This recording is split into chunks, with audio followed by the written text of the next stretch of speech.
modern anatomy, that is Henrius Vesalius. And there have been many events that happened in the morning, and it was just sheer luck that we shifted our session that was to be held day before yesterday to today.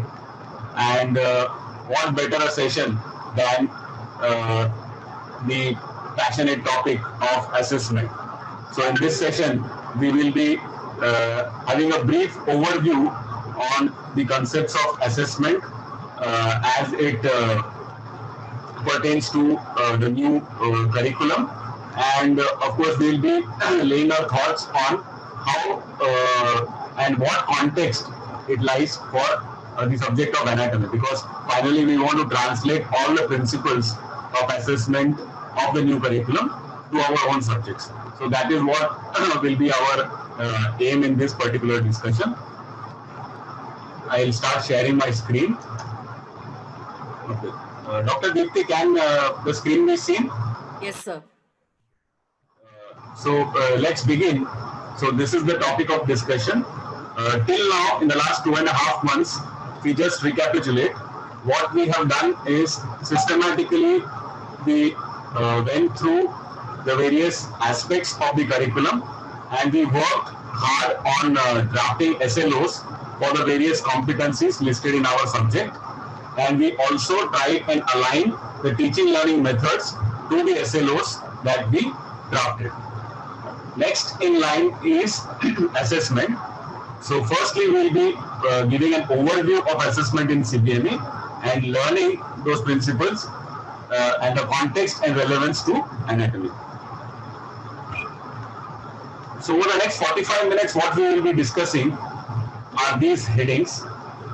Firstly, where we stand right now as far as the old curriculum was concerned. So pre-CBME system of assessment, we'll have a brief discussion. Then we'll look at peculiarities of competency-based assessment. What are the various assessment opportunities that are available to us? Then we'll throw light on the concept of internal assessment, then university examinations.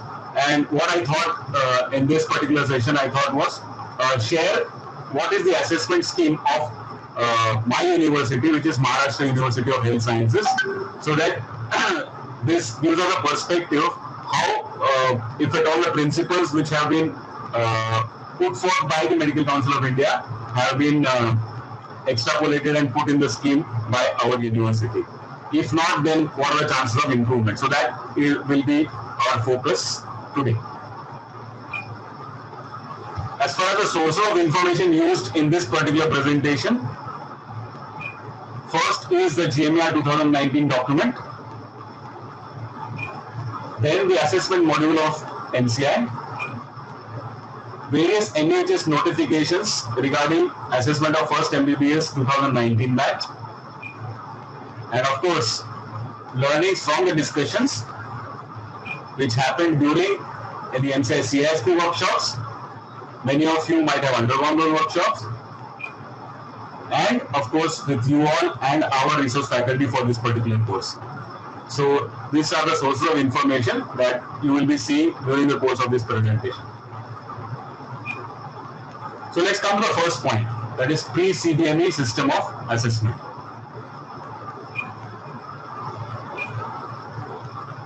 Firstly, let's look at internal assessment, what existed before the new batch arrived. Internal assessment exams used to be university guided, and there used to be a fixed number of internal assessment exams. Probably it was variable, but weightage was given to other day-to-day assessment schemes that were followed in various colleges. So I put a query against it, not uniform across all colleges at all. Students are not bothered about any other assessment, and nor are teachers in many colleges. So fixed number of internal assessment examinations, formula is given, and utilize them and finish off. Internal assessment was added to the summative assessment marks. And often it used to happen in, I may not say many, but at least a few colleges, that the marks used to be inflated rather than the actual internal assessment. is combined 35% in theory and practical plus viva to be eligible to appear for university exam. So this is what is the old system. Summative assessment, of course, is a university examination. There is formative assessment. However, it often overlapped with the internal assessment. There was variable effort by teachers to offer feedback to the students for their improvement. And similarly, there was variable effort by students to receive and improve upon it. So these were the things that were existing in the previous system of assessment.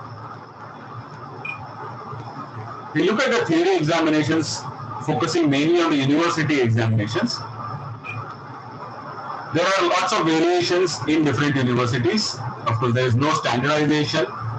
Many aspects of the theory examinations are subjective, and of course, there are no competencies and no objectives that are listed in the previous curriculum.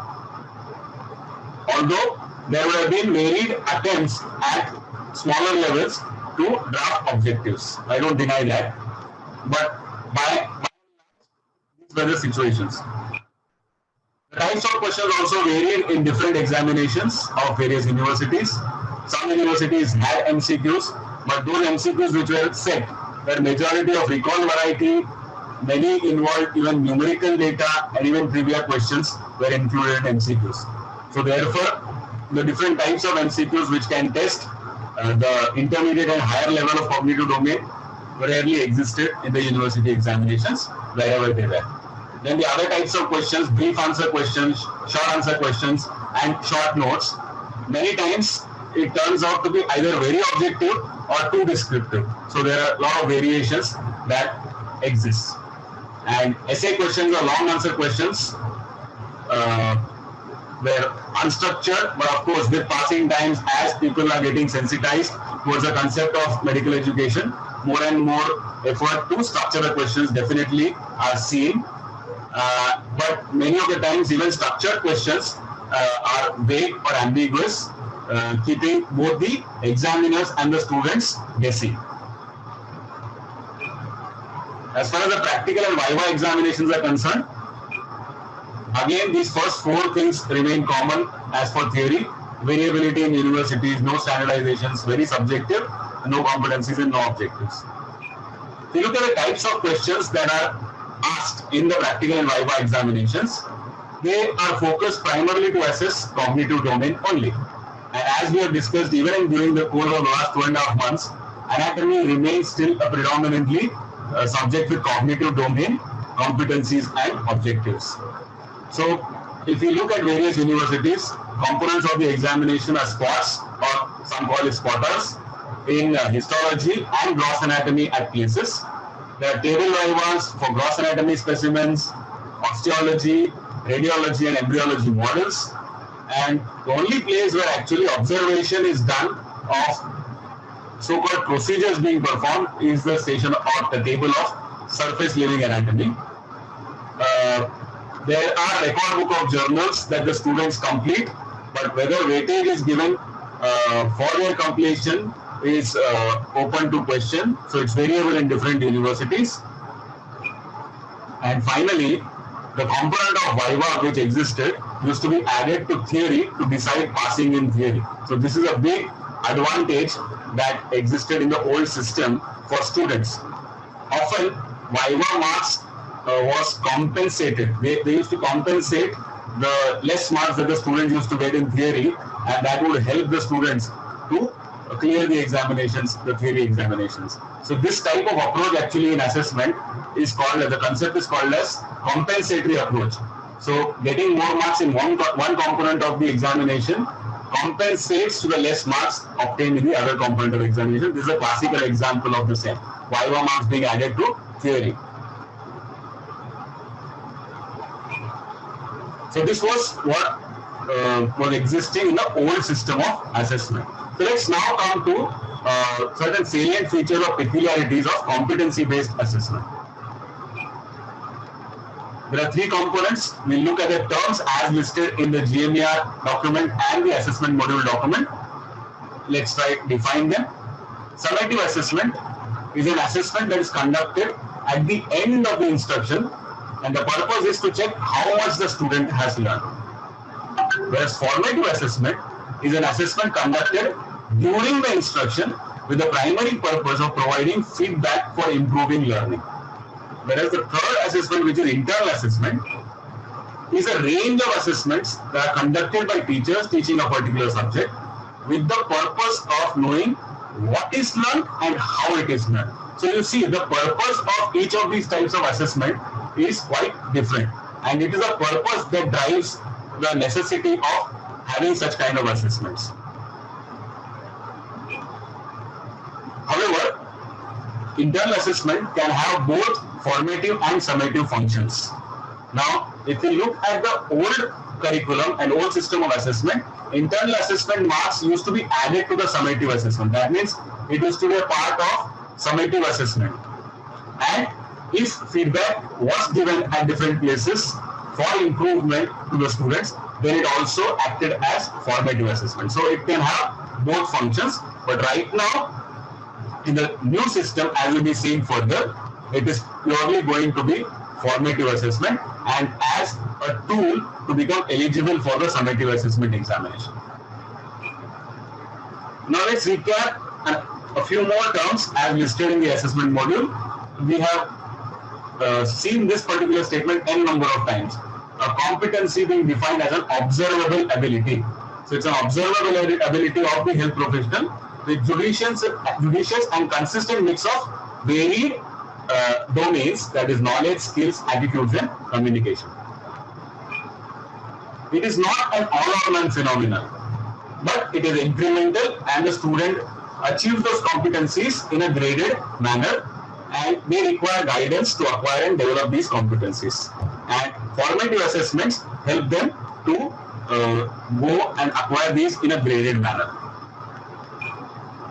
So if you look at the progression of competencies, through feedback, which remains the best inputs to improve learning.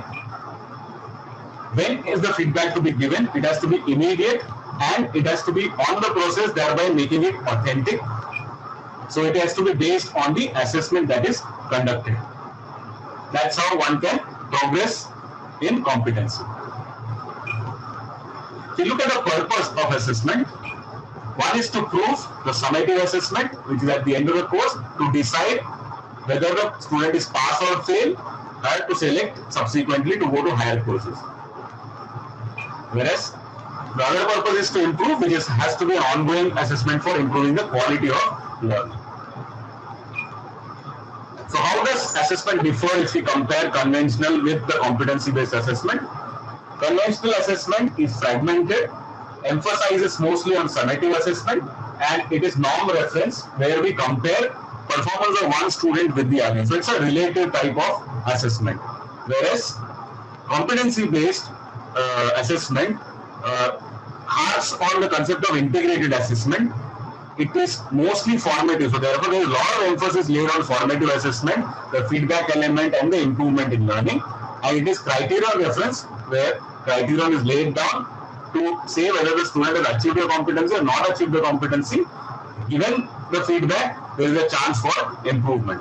So these are the differences between conventional and competency-based assessment. However, in our current system where we have utilized what is called a competency-driven approach rather than a pure competency-based curriculum, still the assessment is not integrated. It still continues to be discipline-based. However, in an absolute competency-based curriculum, it's said to be integrated assessment.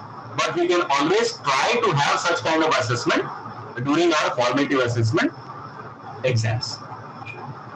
So the key features of competency-based assessment: it helps the learners to acquire and develop competencies. The learners are observed directly and that plays a major role, and all competencies which are listed have to be assessed either through formative assessment, internal assessment or summative assessment examinations. So summative assessment is the one which is conducted to check how much the student has learned, and formative assessment is conducted for providing feedback for improvement in learning. So if you look at it, the prime difference is in the purpose and not really the timing when it is conducted.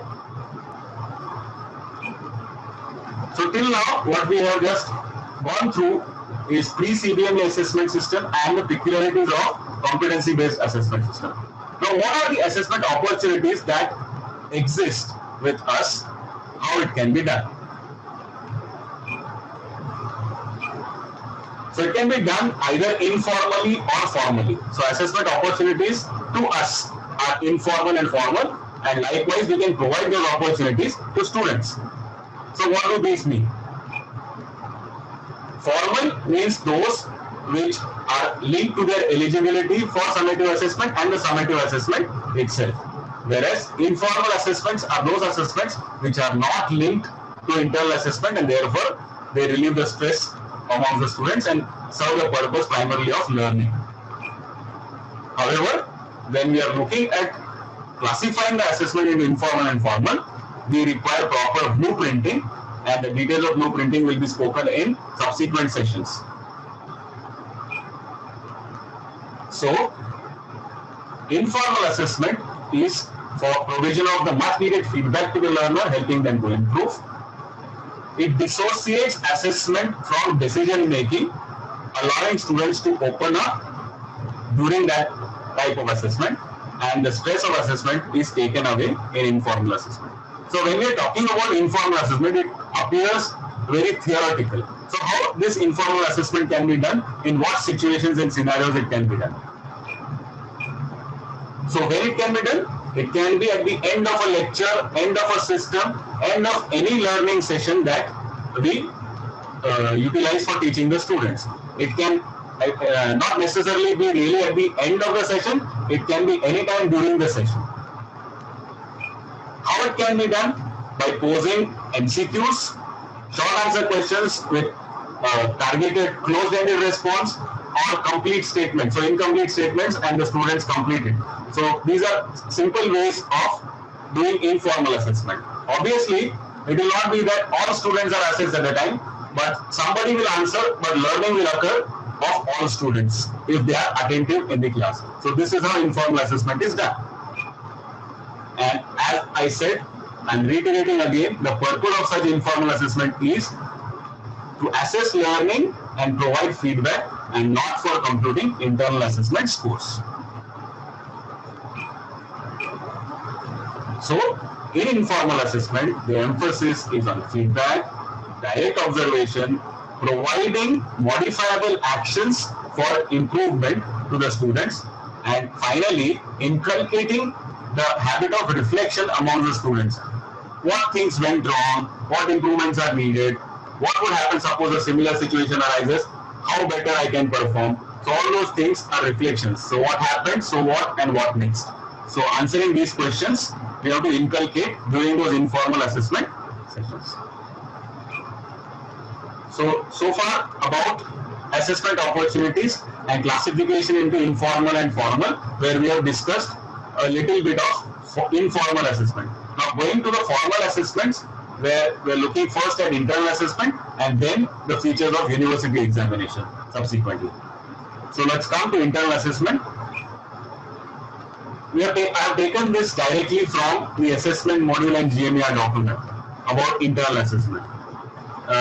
This was touched upon even in the introductory session of CBME, if I'm not mistaken, but there is no harm in reiterating, because this is what we are following right now. We are going to follow for this batch right now. There shall be no less than 3 internal assessment examinations. So all of us have conducted 3 internal assessment examinations for our subject.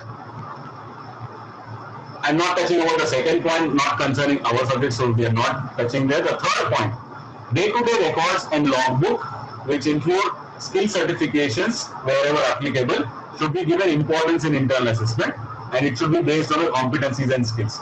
So there has to be weightage given to the day-to-day records and logbook, which will have the certifiable skills and even the other things that are taught to the students, which have to be recorded.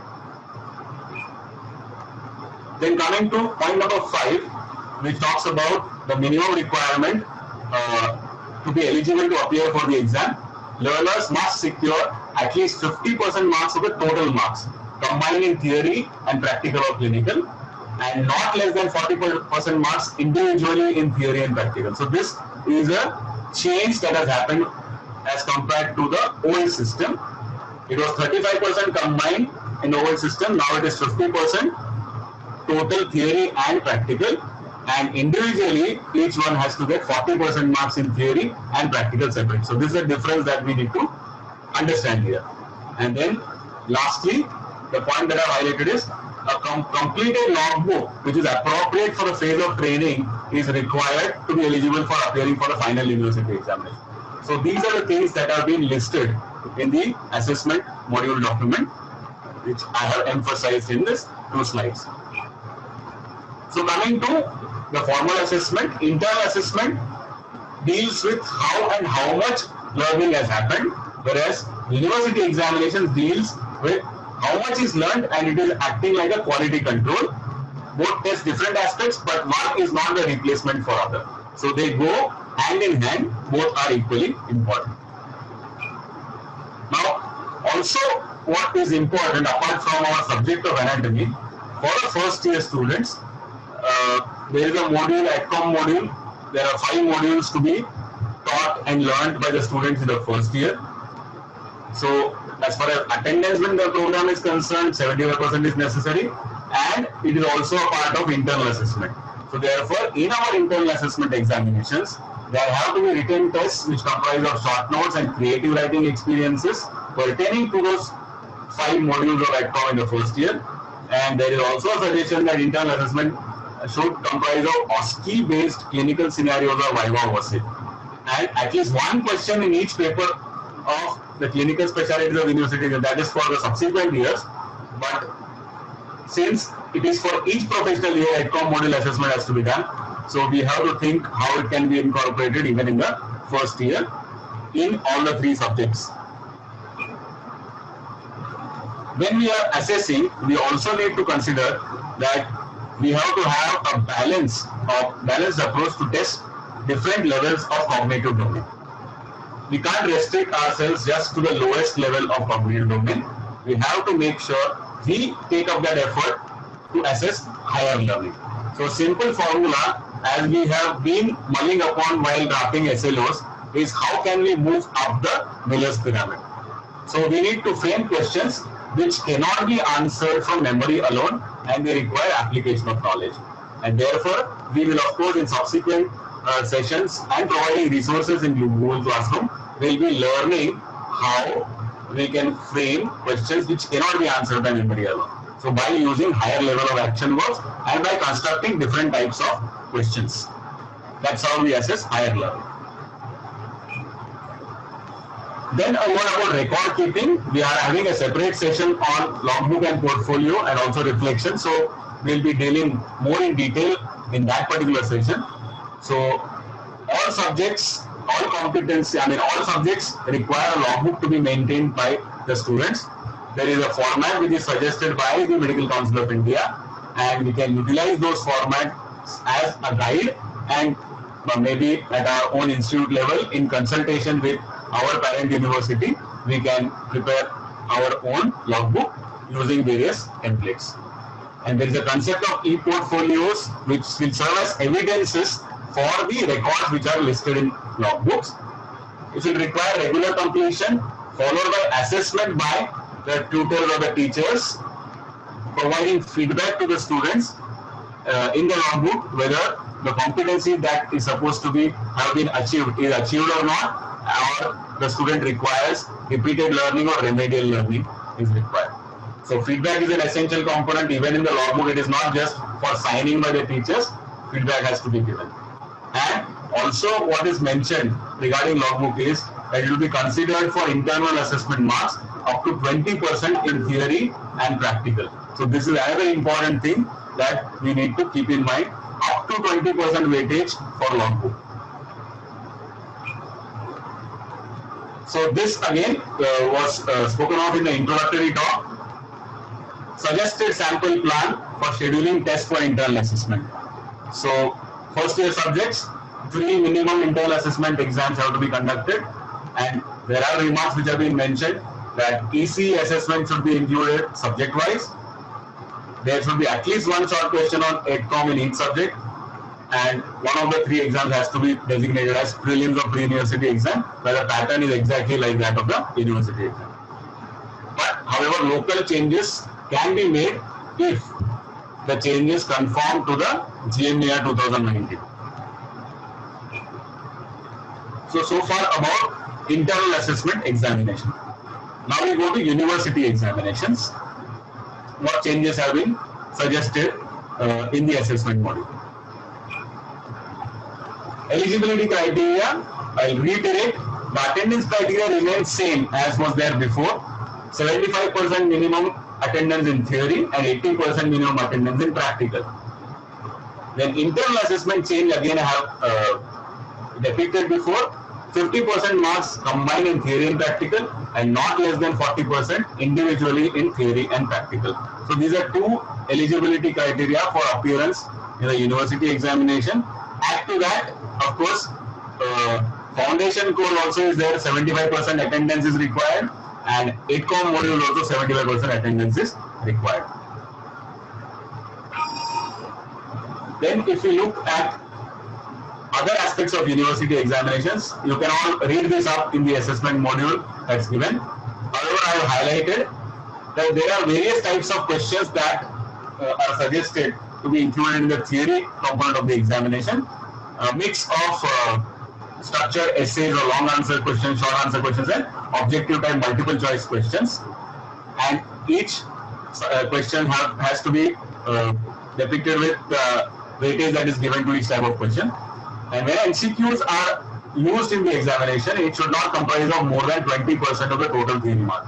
So if there is a 100-mark paper, not more than 20 marks are allotted to MCQs. This is another important thing that I have highlighted. In subjects like ours, anatomy, which have got two papers, a learner must secure at least 40% marks in each of the papers, with minimum 50% marks aggregate together. So this is another change that has happened, which was not there before, that individually in each paper 40% marks is required and combined 50%, which always existed like before. Second change that is there in the exam is that practical includes practical and viva. So viva marks which were added to the theory in the previous old system are now done away with. So whatever component is labeled as viva in our subject of anatomy, whatever be the component, it is still a part of practical examination. So therefore the marks of practical plus viva is combined. So this is going to be a loss for the student, but at the same time, what is going to happen is probably our assessment is going to improve because of this. So these are the changes that I have highlighted as far as the university examinations are concerned. Then I will now like to share the scheme that is followed by MUHs at our university, a list of 40 colleges affiliated to our university.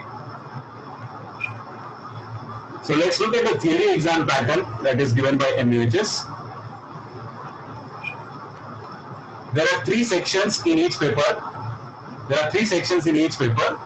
Section A comprises of MCQ. MCQ, there are 20 questions. And if you look at it here,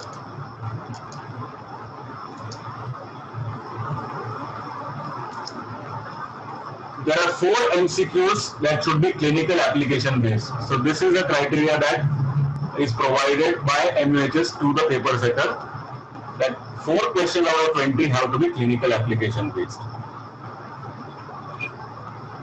Then section B is of 80 marks. I said 3 sections, no, actually 2 sections, sorry. Section B is of 80 marks, which is comprising of 3 types of questions. Brief answer questions, which is any 10 out of 11, each of 2 marks. Short answer questions, any 8 out of 9, that is 5 marks each. Now here, what is important to note here is the 5 modules of EdCom have been divided for the sake of convenience of assessment into anatomy, physiology and biochemistry.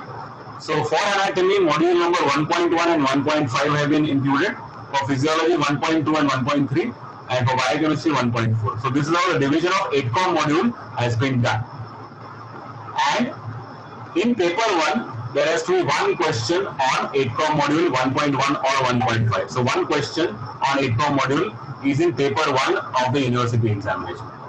And apart from that, minimum 2 short answer questions should be case-based questions or clinically applied questions. So this is another guide which is mandatory. It's a minimum of 2 short answer questions which should be clinically applied. It could be more than 2 also. There is no limit on that, but minimum of 2 questions required. And long answer questions, any 2 out of 3, which is 10 marks each.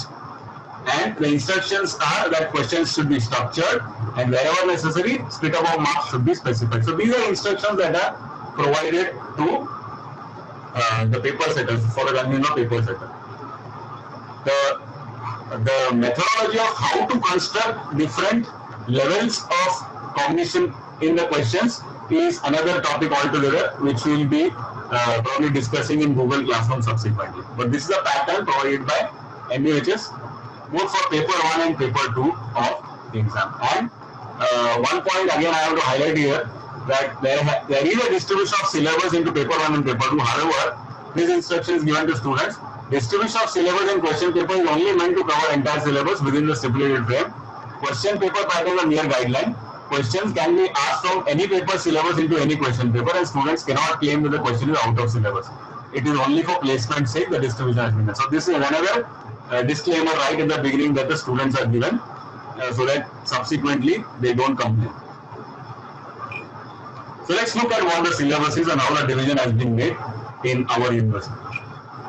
So for paper 1, in section A, MCQs of all topics of paper 1 can be asked.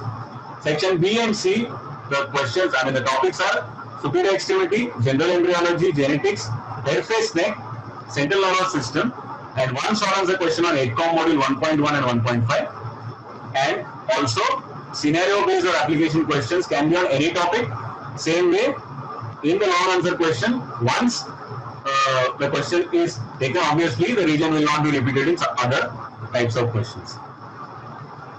This is a straightforward description. So this is above clavicle. The second paper comprises of general anatomy, general histology, followed by below clavicle, thorax, abdomen, pelvis, and inferior extremity. And the same instruction is for the topics of paper 2 also. So this is the division that is followed at our university.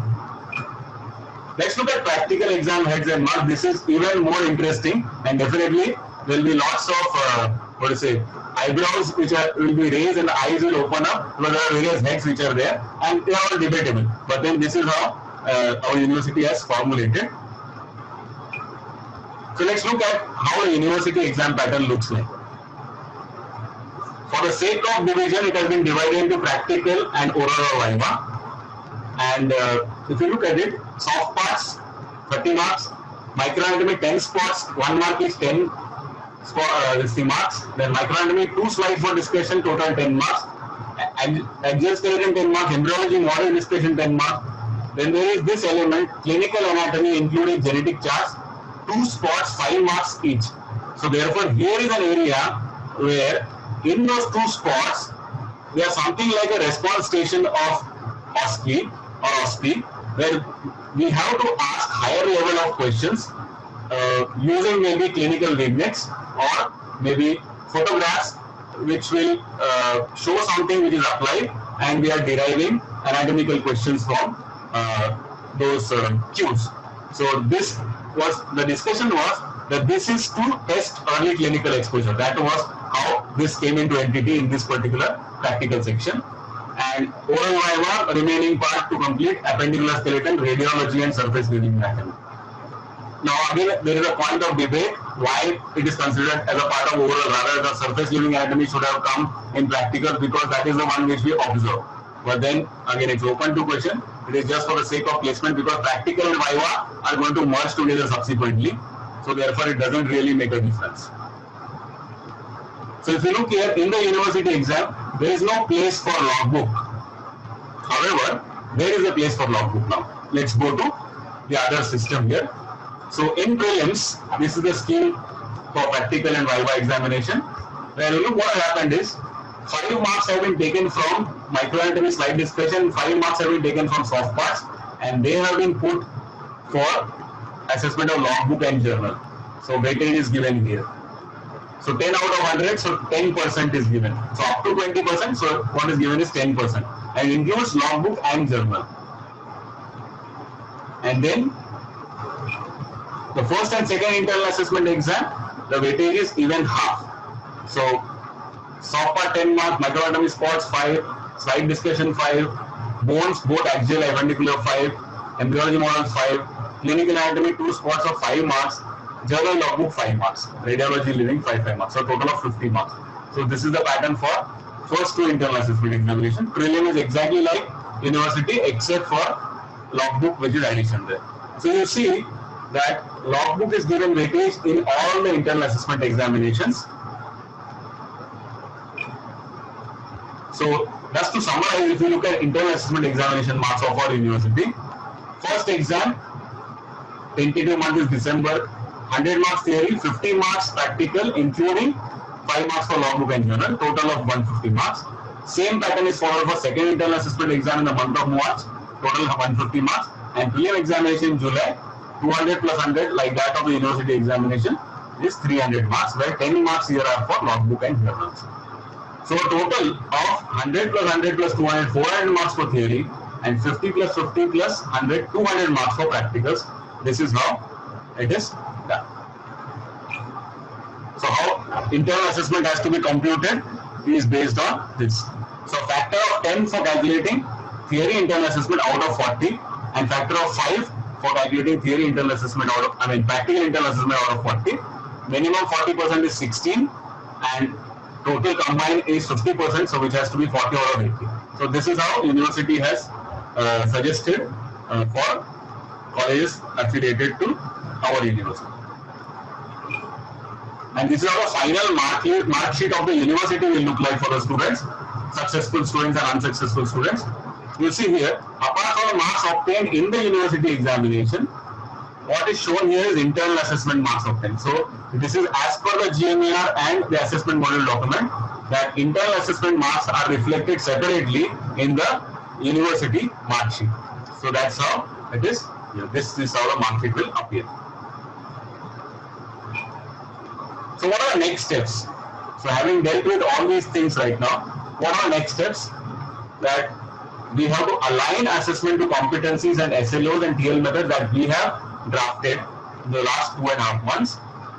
Concept of blueprinting we will be discussing in the next session, next to next session. Then resourceful assessment, the various types of questions, how they have to be constructed, how to construct higher order questions, etc. will be put up on the Google Classroom for everyone's reference. Then this will be followed by presentations by all groups on ECE topics that they have worked on and self-directed learning topics that they have worked on. This will be followed by presentation by each of those groups on the assessment that we'll be working on for the SLOs that you have prepared for your competencies allotted to the group. And finally, we'll be having sessions on reflection, logbook, portfolio, and designing a timetable in our subject, keeping in the principles of alignment, integration, all those things, how we can incorporate in our timetable. We'll be learning that, and that will complete our course in the next, say, 1.5 months or so.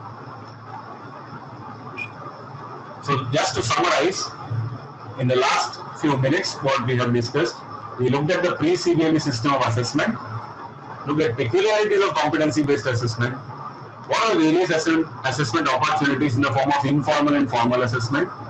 We looked at the concepts and changes in internal assessment and suggested changes in the university examinations as per the GMER and the assessment document, and just to understand how it has been included in the assessment scheme of our university, I showed you the scheme of assessment of our university, Maharashtra University of Health Sciences.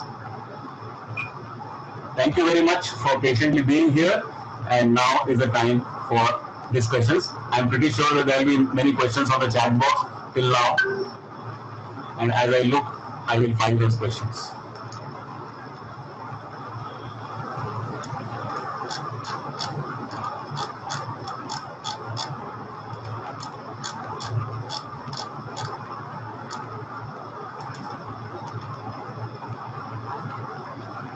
Okay, I'm seeing one hand raised as I'm flipping through those questions.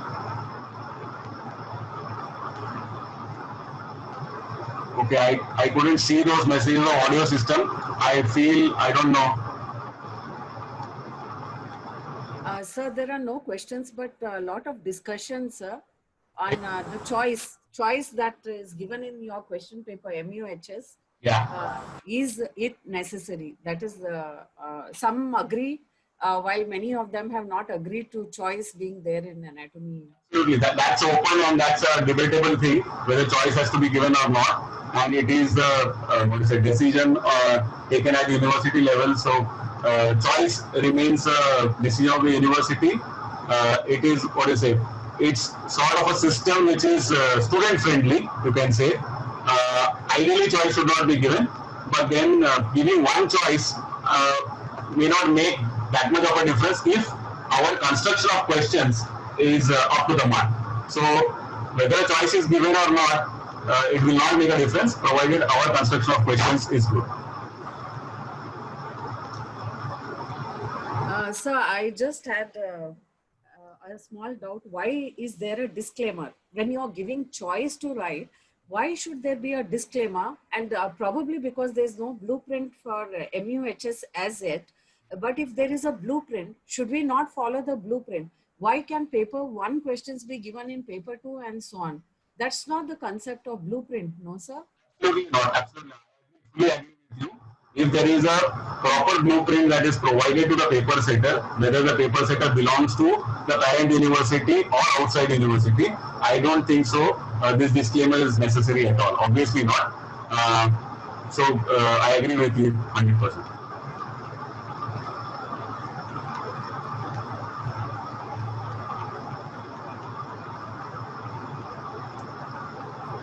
So shall I read out, or I think all the people who are putting in the chat section, they can raise their hands and they can communicate themselves, sir. Yeah. Dr. See, Dr. mostly I saw Dr. Gunapriya raising the hand, and there are many messages. So, yeah, I think that is a good way of doing. Sir, Dr. Shilpa has raised her hand now. Dr. Gunapriya, of course, she had raised earlier. So Dr. Gunapriya, then Dr. Shilpa, then Dr. Balachandra. So, in sequence, please go ahead.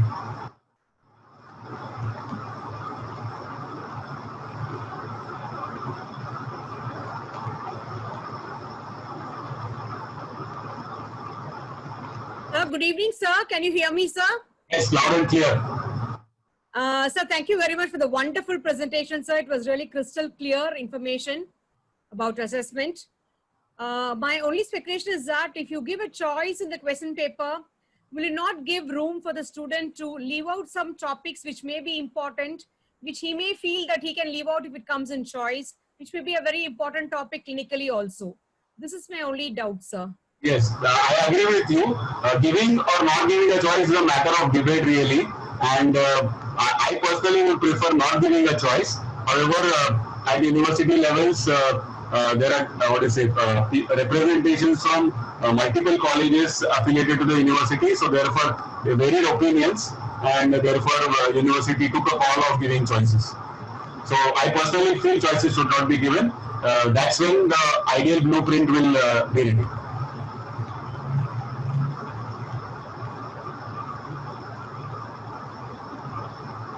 Dr. Shilpa.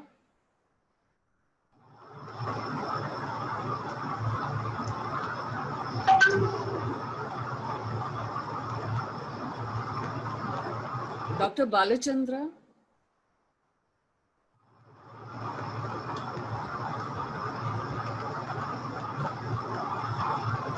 Dr. Shatabdi Sarkar.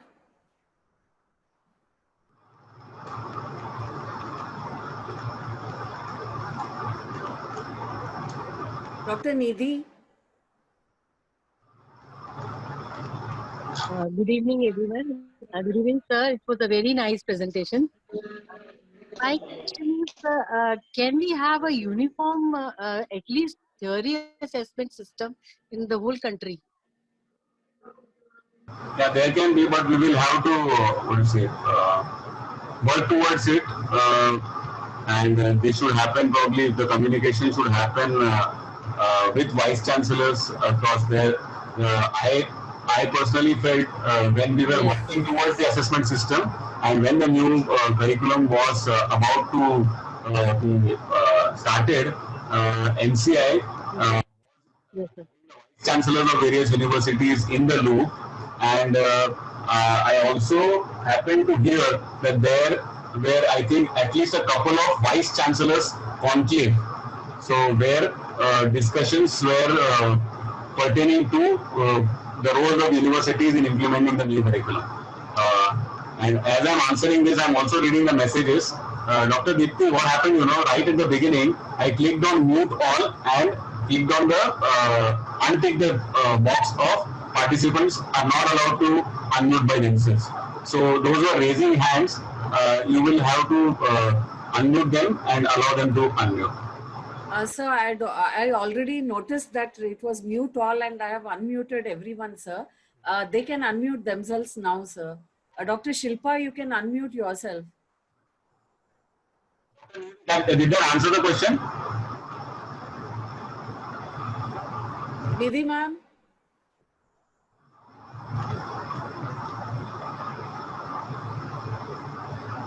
Fine, no issues. We'll go ahead.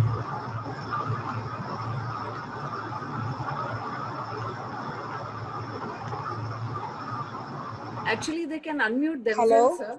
Yes, sir. Yes, Dr. Shilpa. Yes, ma'am. Now I am able to. Good evening, ma'am. And good evening, sir.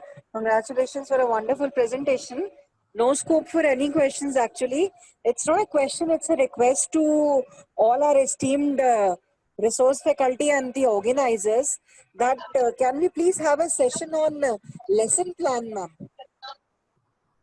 If it is possible. Maybe we will have to discuss it out. If the course duration permits sometime, then we may think of having it. Mind you, we always, are in touch with each other, our resource faculty, and we conduct our own, internal meetings to discuss how best we can offer things to all of us, so that we are all learning together and improving each day. So we'll definitely think of it, and if there is a scope during the next 1.5 months, we'll try and put it. Thank you, sir.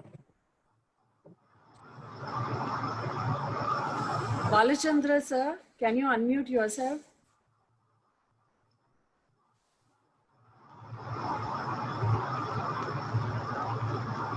Dr. Shatabdi Sarkar.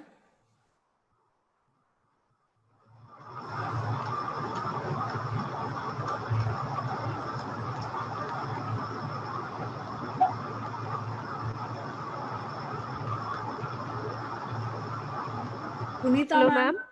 Hello, yeah, ma'am. Okay, yeah, Dr. Shatabdi. Sir, I have just a query. In assessment portion, you have shown a slide that for soft part, it's allotted 30 marks. So how can we conduct the examination, especially as I am now belong to the AIMS, we are not following that exactly this category.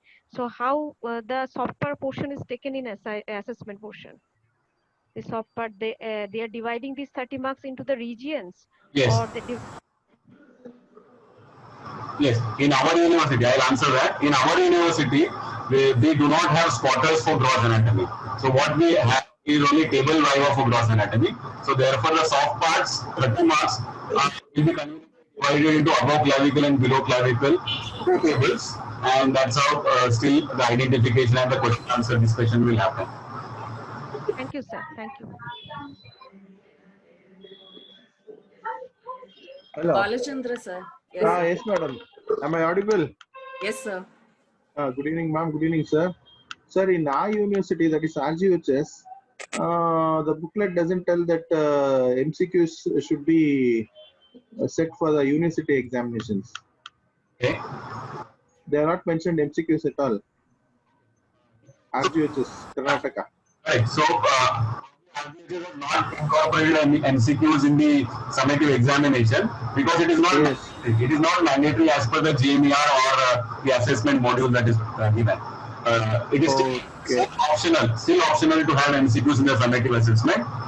Only guidance provided is if MCQs are incorporated, then it should not exceed more than 20% of the total weightage. Okay. Okay, sir. Thank you. Thank you very much.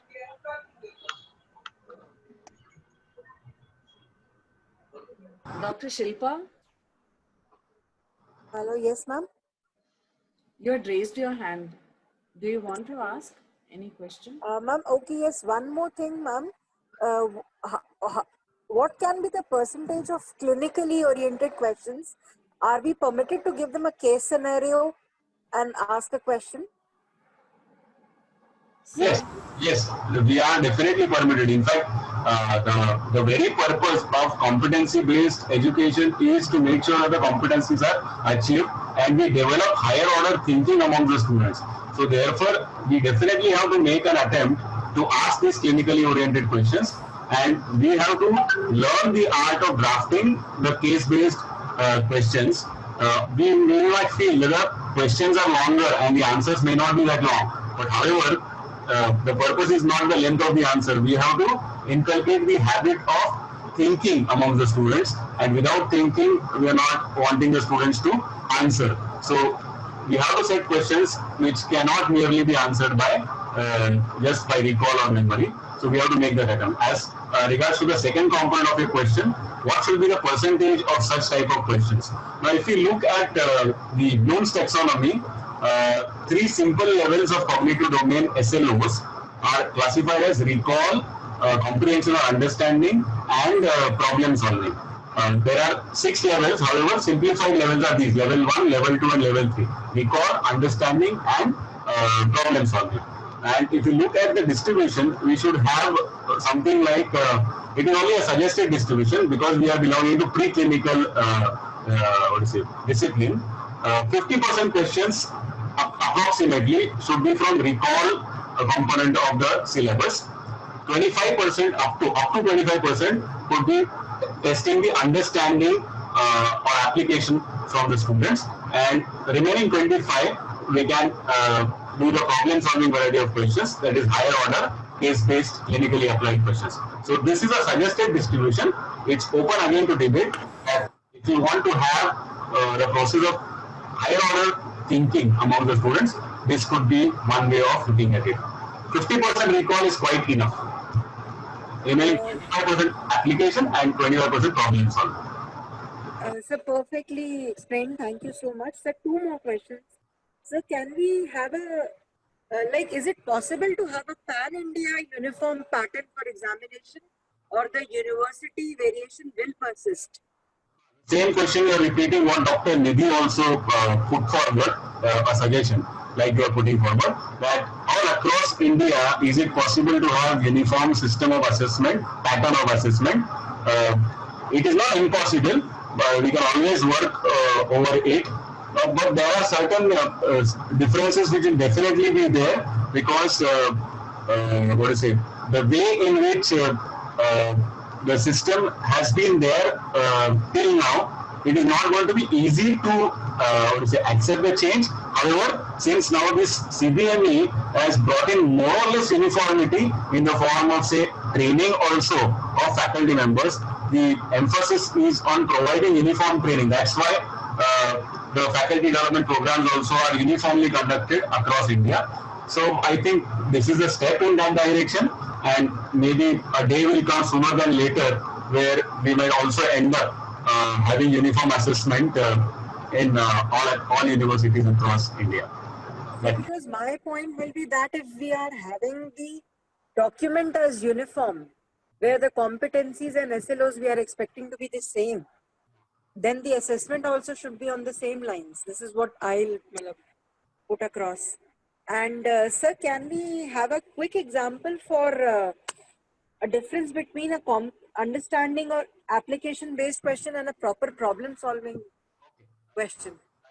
Since you have asked this, I will just retrieve such type of a question as an example which we have used in another workshop, and just share the screen with you so that it. Thank you so much, sir. Just give me a moment. Sure, sir.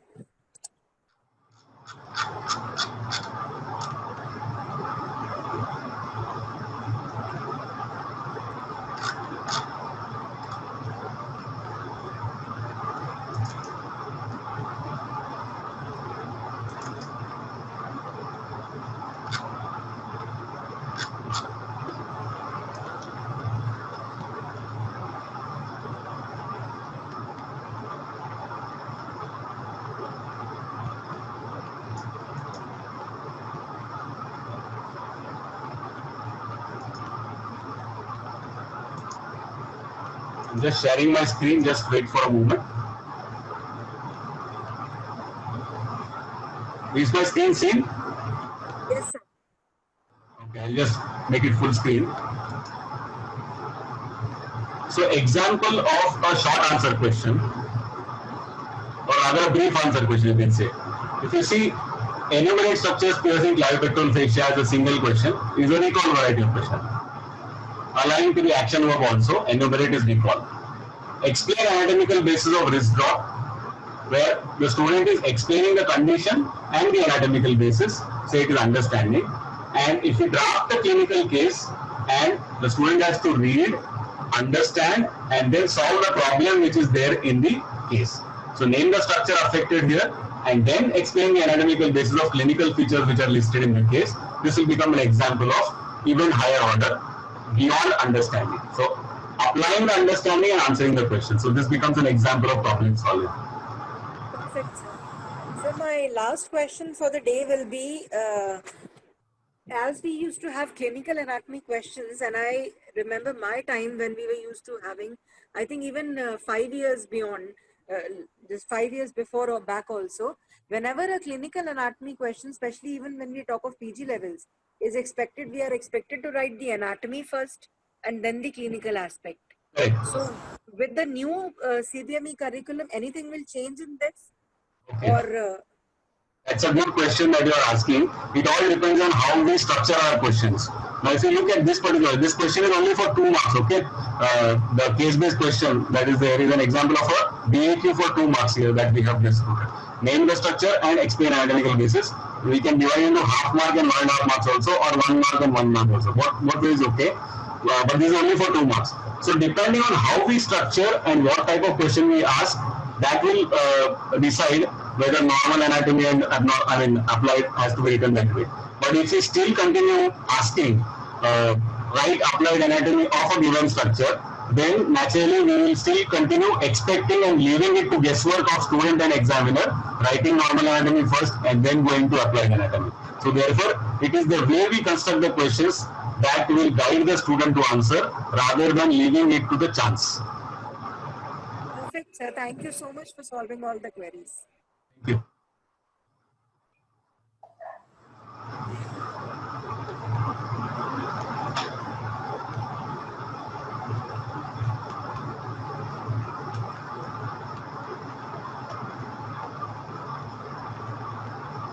Yeah, any more questions, comments? I saw one, this thing by Dr. Bhavana, I think, I don't know. Comment on internal assessment. What is learned and how it is learned, right? That statement you want an explanation. So what is learned is a knowledge component that we will be seeing obviously by the answers given by the student. But how it is learned will be if we are observing the way the student is,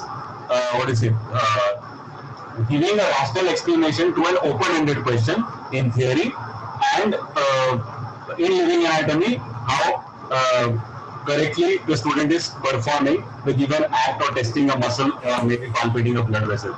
So that will give the answer to the second question, how it is learned. Okay. So again, higher level of cognition and then demonstrating the skill. These are the two things that will help us answer this question of how a thing is learned in the subject.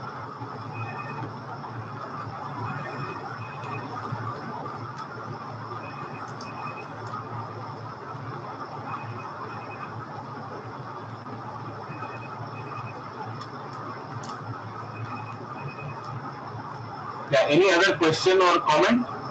So can I ask a question, sir? Yes, madam. Sir, this feedback, do you have a format on how you give feedback during formative assessment or internal assessment exam? Is there a format? Is there a structured way in which feedback is given? Do you document feedback, sir? That is a good question that you are asking. We are still in the process of working on it. It is not yet foolproof giving individual, because what will happen, is this giving individual feedback by the individual teachers requires a lot of training, because even the teachers have varied capabilities of giving the feedback. What right now we have done is only providing the principles to the teachers, and we have still not gone into the observation part of how the teachers are giving the feedback. As far as documentation is concerned, since the logbook that was prepared for the students was really before the suggestion came from MCI, the logbook module was released by MCI, so it was still open. The logbook is composed primarily of writing reflections and then the teacher assessing the reflection and following a pattern of grading it based on one thing that was taken from literature, grading it into A, B, C, D, E, something like that. And it means what A means, what B means, what C means, D and E means is given to the students. So accordingly, the grading is done. So it is not yet taken the shape of giving actually one-to-one verbal feedback and documenting it in a particular format. But yes, this is what the logbook exists. And other than that, what is followed is discussion of the papers, the questions papers and the practical exam components is done in the large group itself. But in the large group, what is done is feedback collected from the various teachers who have assessed the questions and who have assessed the practical examinations. They are asked to list out what are the common pitfalls that the students have made, and that is summarized by one teacher, and it is presented in front of the class, and that gives an overall feedback of the performance in the exams. So this is one way that we are doing it right now. Thank you, sir.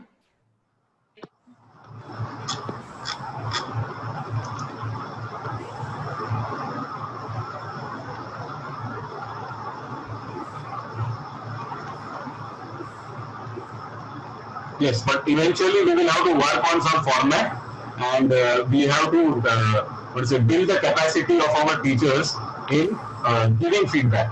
So that is quite important.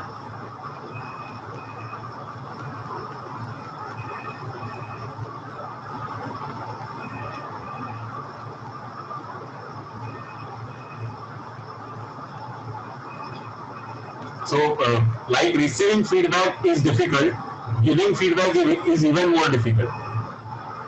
It is an art which has to be learned. It will not come overnight.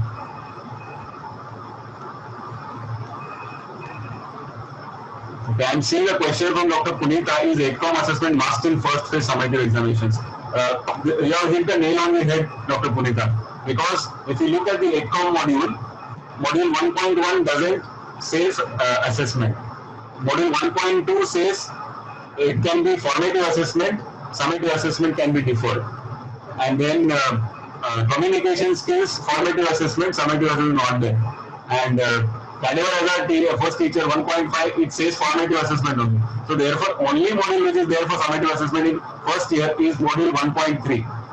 And so that this was debated at our university level when we had discussion on the assessment of EdCom. But it was unanimously put for that it is very difficult to put exactly where EdCom module 1.3 will go in summative assessment. Who will be the owner of that particular module? So therefore, it was decided that it has to be done uniformly across divided into subjects. And this is why probably one of the reasons we'll explain the option of the paper 1 in SAQs where EdCom module question is there, but it is an option. So it is not mandatory for summative assessment.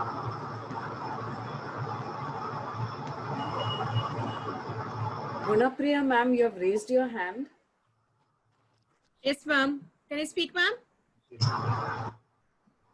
Yes, ma'am. Actually, regarding EdCom module, ma'am, out of the 5 modules that we have in phase 1, we have framed 6 questions to be asked in SAQs for 5 marks each. And 2 questions will be asked in anatomy, 2 questions go for anatomy, 2 questions for physiology, and likewise 2 for biochemistry. Out of the 2 allotted for each subject, any one will appear as a short note in paper 1 of each of these subjects. So that's how we have conducted this year, ma'am. EdCom in summative. University already over anatomy paper 1 and paper 2 over. Today physio 1 was over. So this is how we have actually designed the EdCom module to appear in the short note question. So out of the 5 modules, we have derived 6 questions based on the 5 modules. So 2 allotted for each subject. Out of the 2, 1 will be definitely asked for 5 marks. So just want to share this experience, ma'am. Thank you, ma'am. Thank you, sir. Preparing a question bank, making the students aware of these questions, that these are the questions that from which the questions will be asked. That's a good way of beginning, and obviously it will build gradually.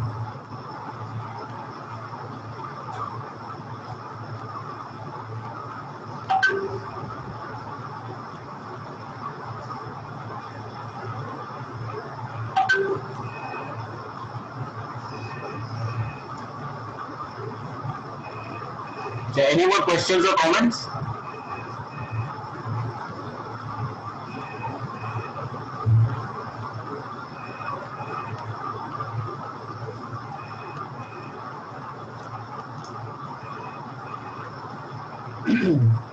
Dr. Angela has asked the question, are the students aware of the question bank? Dr. Gunapriya, what's your answer? Yeah, students are aware, right? So Dr. Nidhi has raised her hand. Yes.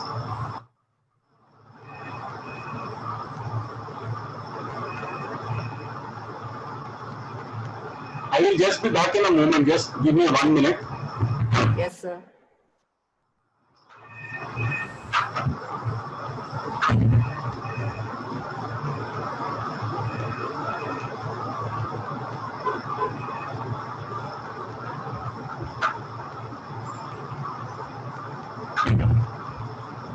Yeah, I'm back.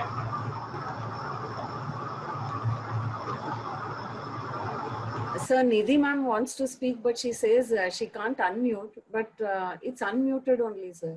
Okay, so Nidhi ma'am, yeah. Yes, sir, can you hear me? yes. Sir, I just wanted to say a big thanks to you. Every doubt has been cleared by you for everybody. And I think this was one of the best presentations I have ever heard. Thank you so much, sir. Thank you. Thank you very much. I appreciate that. And I'm seeing Dr. Anjali wanting to share about EdCom questions. So, Dr. Anjali, please go ahead.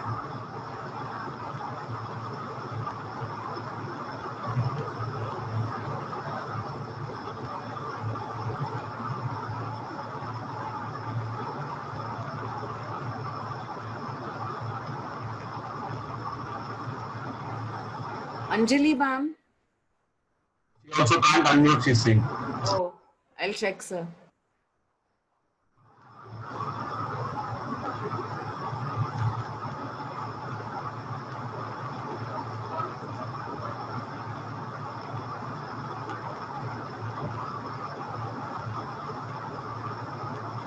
So it shows all participants can unmute. Actually. Yeah. Now I can mute. I can unmute.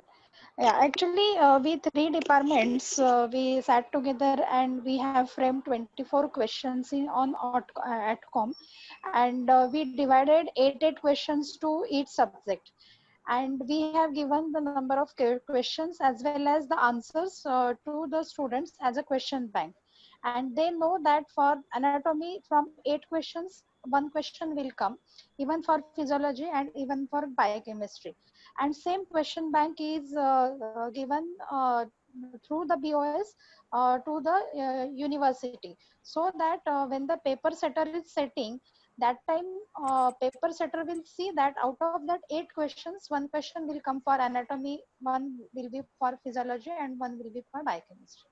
That we have done. Thank you. Yes, thank you, madam. Thank you. And there are questions being raised whether the question bank has to be shared with the students, etc., etc. I'll give you a small example regarding the subject question bank. Leave EdCom aside at this point in time. Now, should a question bank be developed becomes the first question. If a question bank is developed, what is the purpose of the question bank? Is it just restricted to the question paper setter, or the question bank is for students who are going to be assessed? Now, take an example of multiple choice questions. It is said that if the question bank from which the questions are asked to the students reaches a particular magic figure, then there is a great chance that a student cannot mug up all those questions and reproduce them in the exams. And that magic figure happens to be around 5,000. So for example, if a university has 5,000 multiple choice questions of a given subject, from which a paper setter draws the question paper, then the university might decide to open the question bank to the students. Okay, like for example, if you look at competitive exams as well, competitive exams which are entrance exams which are MCQ based, not all MCQ papers are given to the students. If you look at lately when the last few years of paper based MCQs was there, AIMS entrance examination, All India entrance examinations, then they used to give the question paper to the students. That means they have reached the magic figure of the total number of questions in their question bank. So therefore it is made open to the students. So this is one concept that has to be followed. 8Com module definitely is in the beginning phase. So therefore we are expressing those reservations, and gradually if the number reaches a particular scientific magic figure for SAQs in 8Com, I think there still will not be any harm to give those questions of the question bank to the students. So this is my explanation and experience about question bank.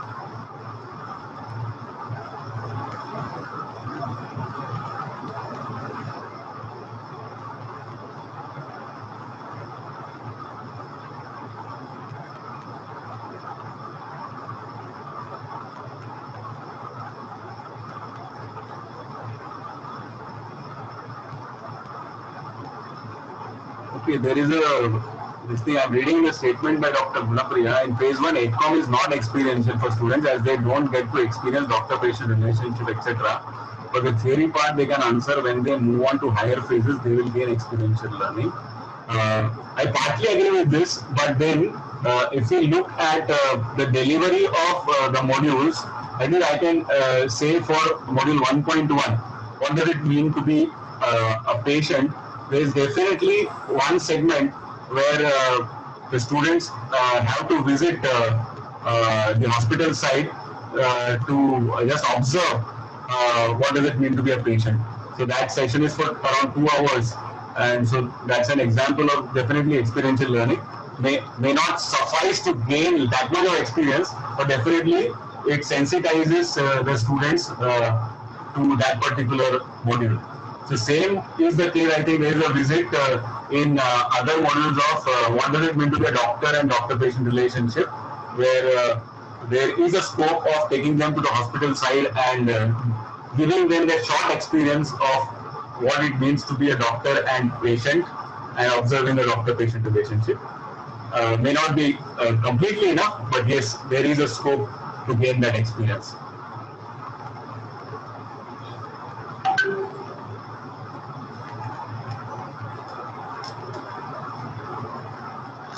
Sir, exactly, sir. Can you hear me, sir? Yeah. Sir, exactly, sir. Except the cadaver module, 1.5 module, all the other 4 modules, the students were taken to the hospital side, and all the modules were handled in the hospital side, so showing the hospital working scenario. So that's how they learned what's happening in the hospital between the doctor and the patient. And a few questions were framed like boundaries of doctor-patient relationship, and what are the rights of a patient. Like these are the questions framed and given to them. And we felt that for first year, if they know these important aspects of hospital working setup or hospital administration and doctor-patient relationship, if these valid points are driven into their heads correctly and nailed properly, we feel from second year onwards or phase 2 onwards, they can gain more of experiential learning as they go on to their postings, sir. Yes, absolutely. Thank you, sir.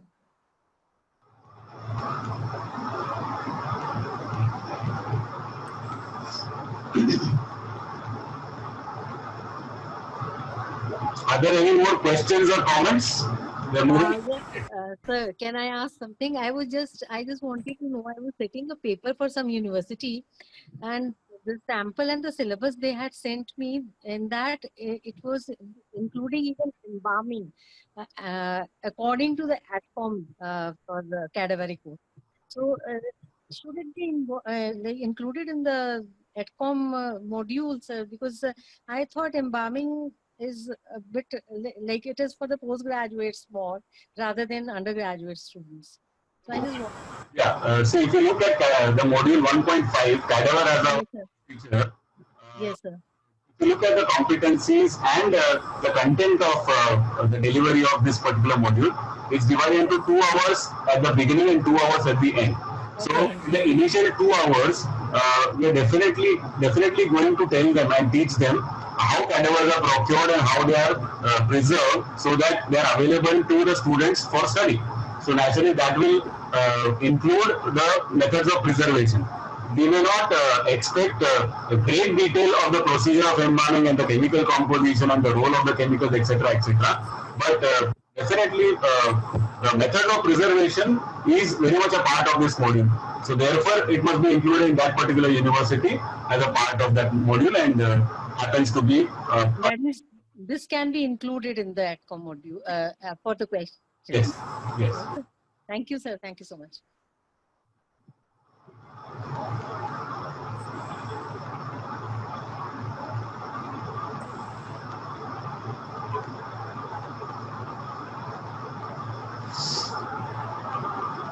Okay, there's a silence for 20 seconds. So, any more questions or comments?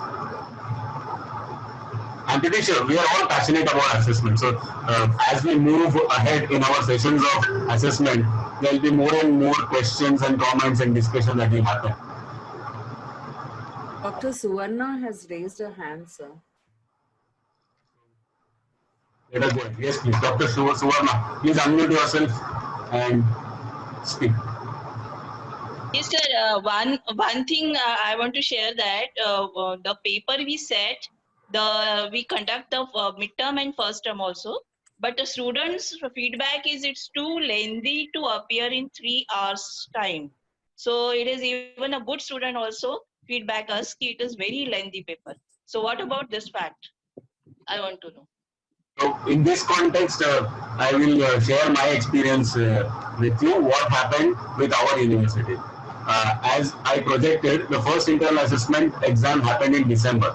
And the original format that the university suggested was 20 MCQs followed by SAQs and LAQs. Okay, 4 SAQs, 2 LAQs in one section, and 4 SAQs, 2 LAQs in the second section. So 40 marks and 40 marks, total of 80 marks other than MCQs. So the first internal assessment feedback from 40 medical colleges across Maharashtra was that students could not complete the paper. So total of 8 SAQs and 4 LAQs they had to answer in a matter of 2.5 to 2 hours 45 minutes, which was not possible. So then it took a review, and that's how it came up with this pattern of examination which I showed you today. The SAQ numbers were, the LAQ numbers were reduced by 2, and those 20 marks were converted into 10 short brief answer questions of 2 marks each. So which means that these brief answer questions have to be very, very precise. Answers to be given by students have to be very short. So to be very brief, and therefore they are labeled as brief answer questions. This change brought about some sort of improvement where the length of the paper got reduced, and that Yeah. long answer into those very objective type brief answer questions. So maybe this could be thought of as by reviewing why it takes a longer time for students to complete the paper, and then maybe making a change in the pattern will help you circumvent this problem or provide a solution. Okay, sir. Thank you, sir. Thank you.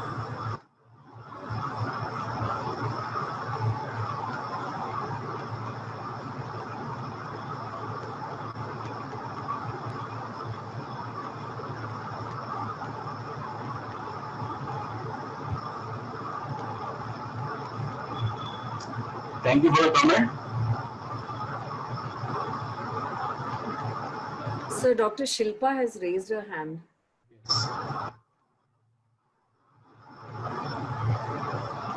Hello. Yes.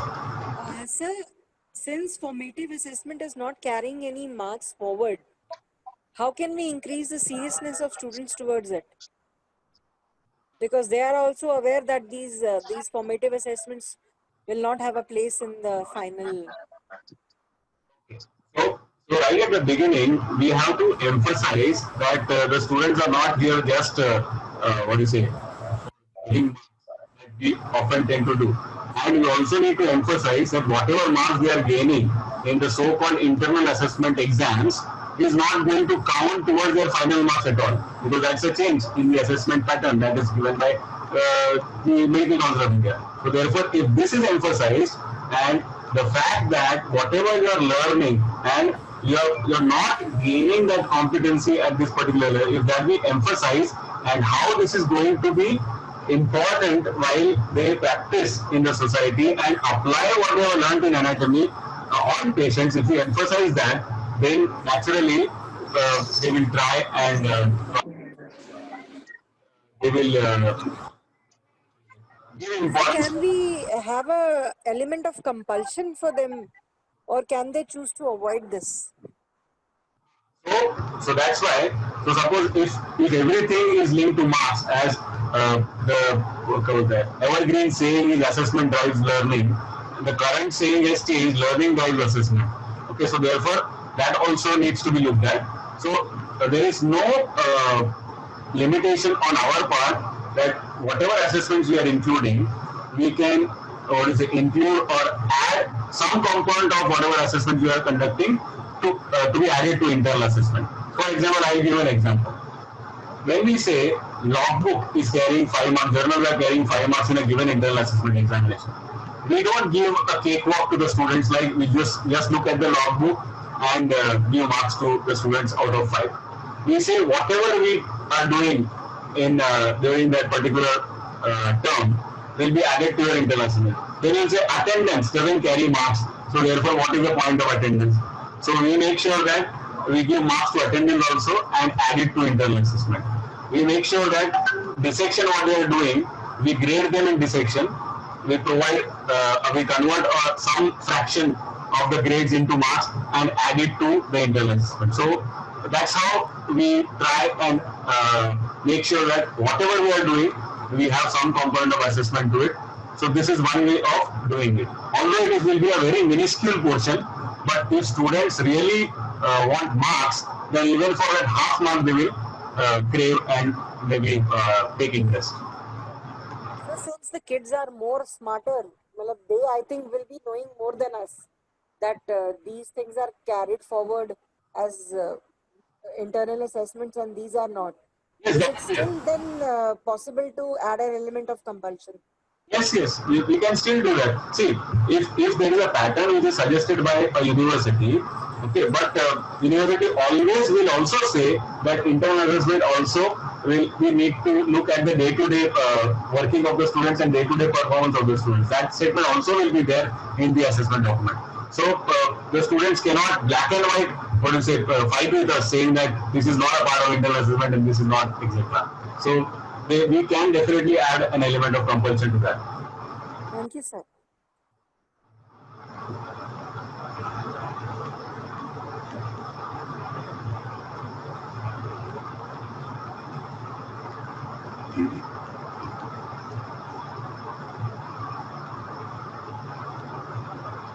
Shall we stop today? And we can always, there's a WhatsApp group to continue our comments and questions.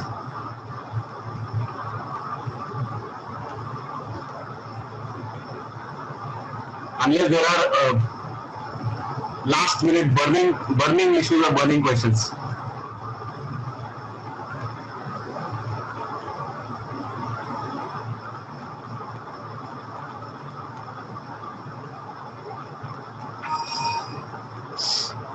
I think now it's a prolonged silence. Dr. Dipti, can we call it a close for this session? Yes, sir, because there are no more questions, no hands raised. They are discussing about MCQs, whether they had MCQs or they didn't have in different universities, sir. maybe we can close, sir. Thank you very much to all attendees and all our co-resource faculty for being with me, and of course Dr. Sanjay Vedi for organizing this as a part of the course. So thank you very much. Have a good night, and then we'll meet again on Saturday. Sir, can Thank I you ask so you much, sir. one thing before we leave?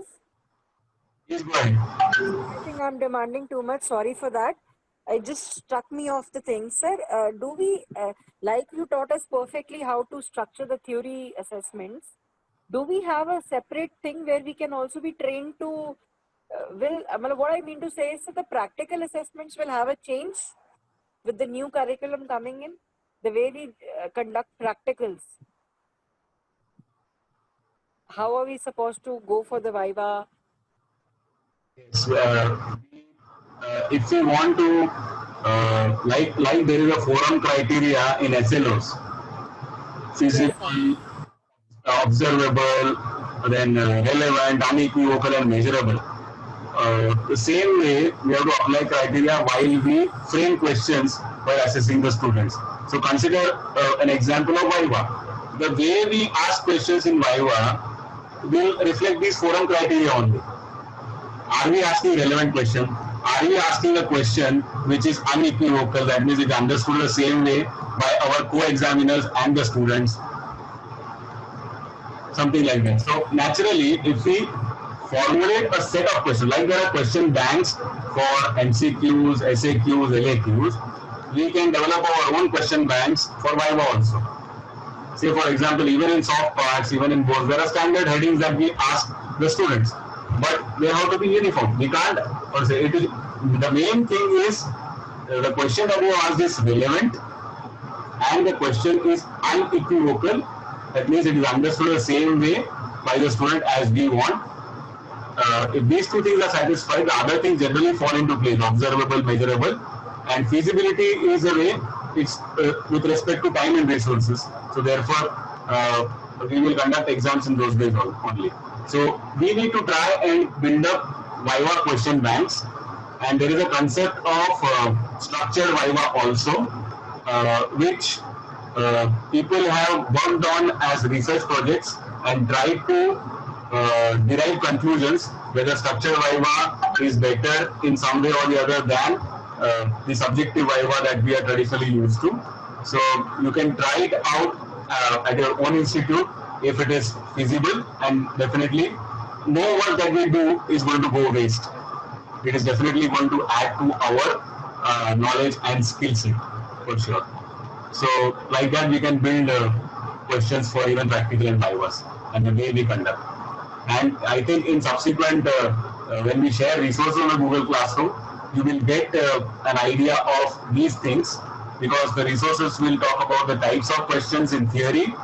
Then the concept of blueprinting, we will have a live session, and then we also probably have some resource on how we can have OSCE concepts in anatomy, and those will be kind of resources that we intend to share in the Google Classroom in the coming days to follow. Thank you so much for your patience, sir. Thank you.